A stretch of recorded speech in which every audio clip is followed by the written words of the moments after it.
السلام علیکم بچوں، کیسے ہو آپ سب؟ آج ہم نے اسلامی کا جو چیپٹر سٹارٹ کرنا ہے وہ ہے اسلامی اخوت. ٹھیک ہے، ریڈنگ کرتے ہیں. اخوت کے معنی بھائی چارہ، اتحاد اور بھائی بنانے کے ہیں. اسلامی اخوت میں ہر رنگ، نسل اور قوم کے لوگ کلمہ پڑھ کر ایک دوسرے کے مسلمان بھائی بہن بن جاتے ہیں.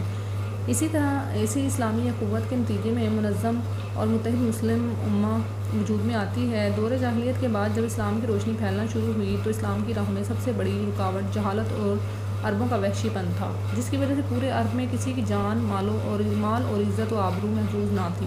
مگر جب اسلام کی روشنی پھیلی تو حالات بالکل بدل گئے، اور وہ لوگ بھی جو صرف لوٹ مار، چوری اور لوگوں کو ٹھگ لینے کا ہی کام کرتے تھے، کلمہ پڑھ کر آپس میں بھائی بھائی بن گئے اور وہ سارے برے کام ترک کر دیے جو اسلامی تعلیمات کے خلاف تھے. یہ اسلامی اخوت کا ہی نتیجہ تھا کہ رنگ، نسل، قبیلہ، علاقائیت، زبان، امیری اور غریبی کے سارے فرق مٹ گئے اور تمام مسلمان ایک امہ میں تبدیل ہو گئے.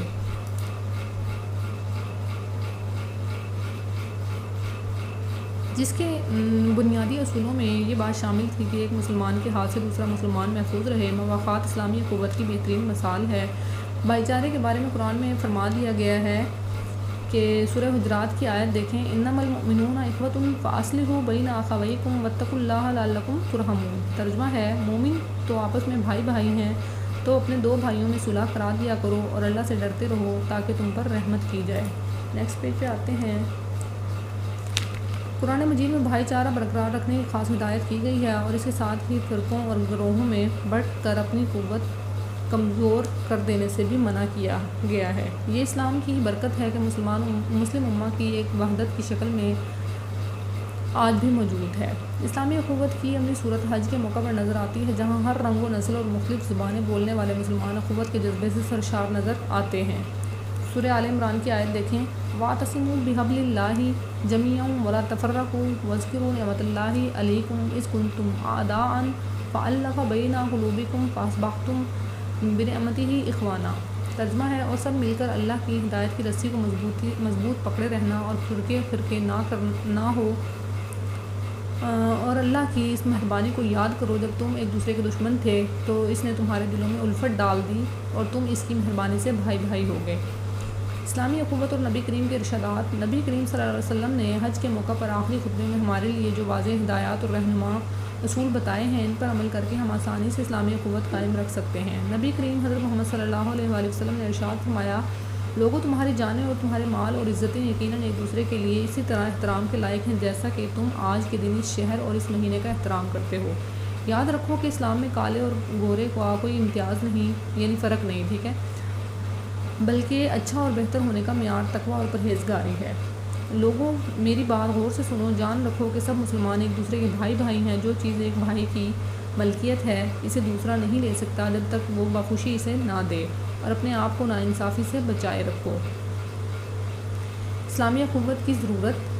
آج دنیا بھر میں مسلمانوں کی تعداد 1 ارب سے زیادہ ہے. اگر مسلم امہ اللہ کی رسی کو مضبوطی سے تھامے رہے اور فرقہ واریت، علاقائیت اور لسانیت میں نہ بٹے تو مسلمان ایک ناقابل شکست قوت بن جائیں گے. ہم اخوت کی بنیاد پر ہی ترقی اور خوشحالی کی راہ پر آگے بڑھ سکتے ہیں. اگر ہم اللہ تعالیٰ اور اس کے نبی کریم صلی اللہ علیہ وآلہ وسلم کے بتائے ہوئے رہنما اصولوں کو ترک کر کے ایک دوسرے سے ناانصافی کرتے رہے تو نہ صرف دنیا بلکہ آخرت میں بھی ناکامی اور ہمارا مقدر ہوگی.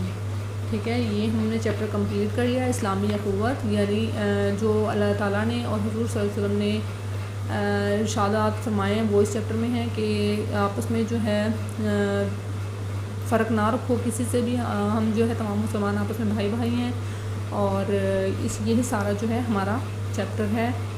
اب آگے اس کی ایکسرسائز دیکھتے ہیں. اخوت کا کیا مطلب ہے؟ کوشچن ہے. ٹھیک ہے، PG 77 کے شروع میں اس کا آنسر ہے. دوسرا ہے، اسلام کی روشنی پھیلنے سے پہلے عرب قبائل کی کیا حالت تھی؟ اس کا آنسر بھی PG 77 کے شروع میں آپ کو ملے گا. اس کے بعد ہے تیسرا کوشچن، اسلام قبول کے بعد عرب قبائل کیا بن گئے؟ تو اس کا آنسر آپ کو ملے گا 78 پیج پہ. اس کا آنسر بھی آپ کو ملے گا PG 77 پہ. ٹھیک ہے، اسلام قبول کے بعد عرب قبائل کیا بن گئے؟ اس کا آنسر ہے PG 77 پہ.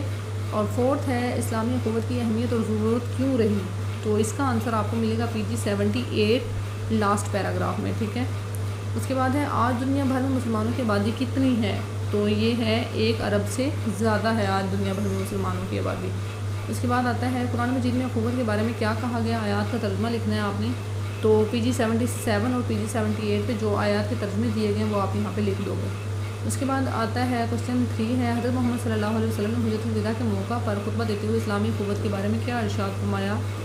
تو یہ PG 78 پہ ہے جو ارشاد فرمایا تھا اللہ تعالیٰ حضور صلی اللہ علیہ وسلم نے حج کے موقع پر، ٹھیک ہے، یہ ہو گیا۔ نیکسٹ پیج پہ آتے ہیں، اگر کوئی مسلمان اخوت کے اسلامی اصول ترک کرے گا تو کیا ہوگا؟ اس کا بھی ہے PG 78 پہ لاسٹ لائن میں جو اس کا آنسر ہے، ٹھیک ہے۔ اس کے بعد ہے اسلامی اخوت کے 4 فائدے لکھنے ہیں آپ نے کہ اگر اسلامی اخوت اپنائیں گے تو ہم، جیسے اخوت کا مطلب ہوتا ہے بھائی چارہ، ٹھیک ہے، اسلامی اخوت اگر اپنائیں گے تو اس سے کیا کیا فائدے ہوں گے وہ آپ یہاں پہ 4 فائدے لکھ دو گے، ٹھیک ہے۔ اور یہ ہمارا چیپٹر یہاں پہ کمپلیٹ ہو گیا۔ اس کو اچھے سے آپ نے پڑھی کرنا ہے۔ اپنا خیال رکھیے گا، اللہ حافظ۔